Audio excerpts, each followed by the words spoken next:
Hi, welcome to Good Enough Painting. Today we're working on Sabine Wren from Star Wars Legion. I haven't done a Star Wars video in a while, so let's get to it.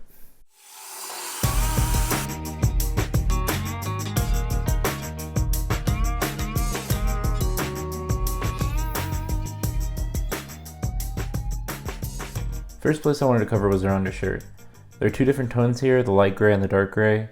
For the light, I'm using Dawnstone, and for the dark, I'm using Storm Vermin Fur. It was barely noticeable after the wash, so if I was going to make a recommendation, just use all Dawnstone here.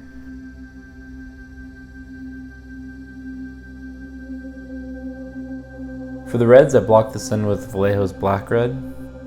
I did this on the front half of the helmet dome, the two upper corners of the chest armor, and both knee pads.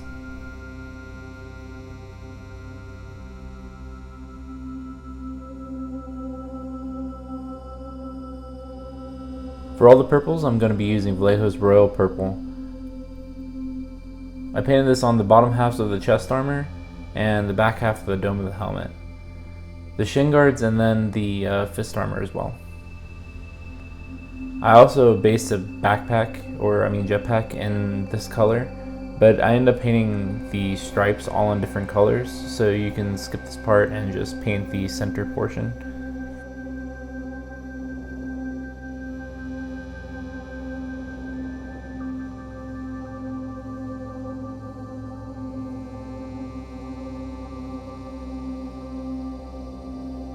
Next color up, let's get out our black and paint the front raised areas of the helmet around the visor.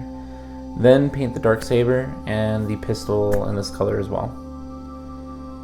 Wanting to practice my freehand on the front of the helmet dome, I also blocked in the horn design that she has. Anything you don't like after that freehand can be pushed back with the next color.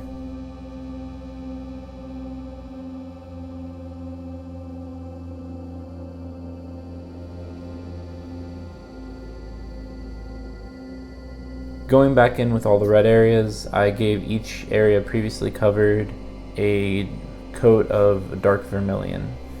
This is an orange red, and I chose this over more traditional red just because it looked more similar to the reference art I was going off of. I also used this on the jetpack, painting one of the lines down both sides.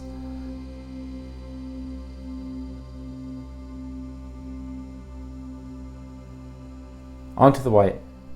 I painted this onto the helmet visor and on her left shoulder pad, just to get ready for the checkered pattern.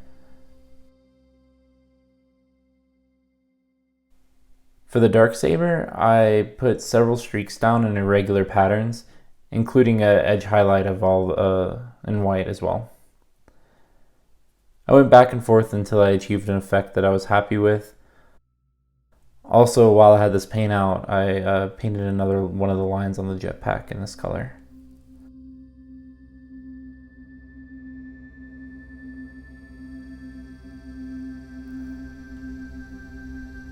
The polka dots were interesting to achieve. I went back and forth on this a lot and ultimately ended up settling. I achieved this look by putting down black spots and alternating pattern best I could over the curved surface.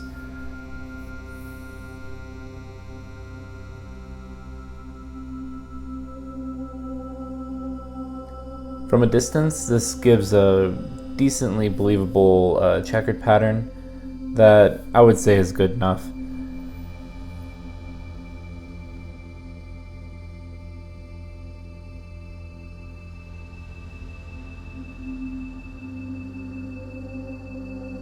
For arm guards, I decided to paint these Dawnstone, just like the rest of her undershirt.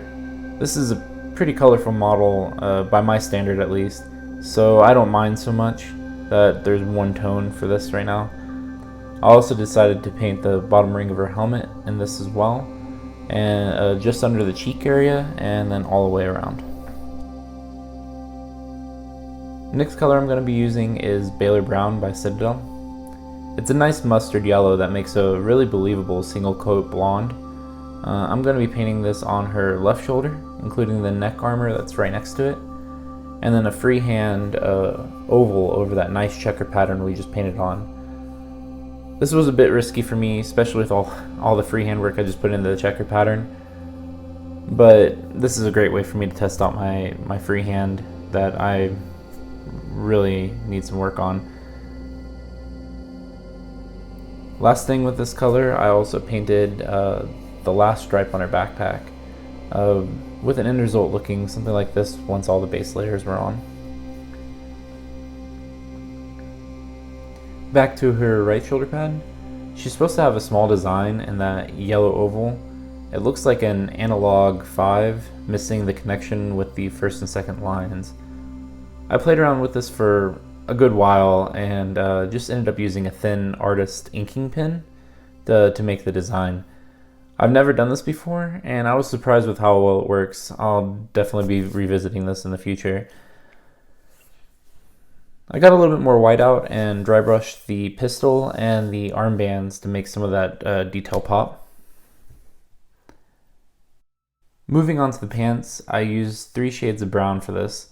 Gothor brown for the medium brown going on the outside of her pant legs, cork brown by Vallejo for her inner thigh areas, and then Rhinox hide for the leather elements and the boots.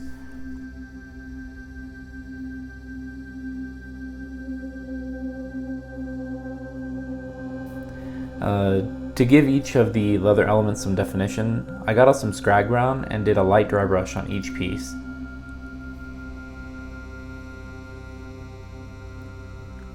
I didn't really feel like messing with any metallics in this painting, so I actually just ended up painting the belt buckle Dawnstone and then dry brushed a little white on it as well. After some tidying up, I did some recess shading on the undershirt with neat Null Oil, so just straight out of the pot. Once dry, I then did a all-over wash with my normal method of mixing my wash with 1:1. This again was using Null Oil. I was feeling pretty good about the model and wasn't as careful in the washing stage as I should have been. Accidentally let some wash pool on the shoulder pads, so with a bit of tidying up, I called this model done. For the basing, I stuck to my Army standard, which was Vallejo's Brown Earth basing paint, and dry brush a little bit of Tyler and sand on top. Thanks for painting with me today. This model was pretty cool to paint up and actually came out a lot better than I thought that I could achieve, for sure. If you liked the video, please comment and subscribe for more. I paint Legion, Warhammer, and several other board games and stuff. Goodbye for now, and remember, you don't have to be perfect, just good enough. See you next time.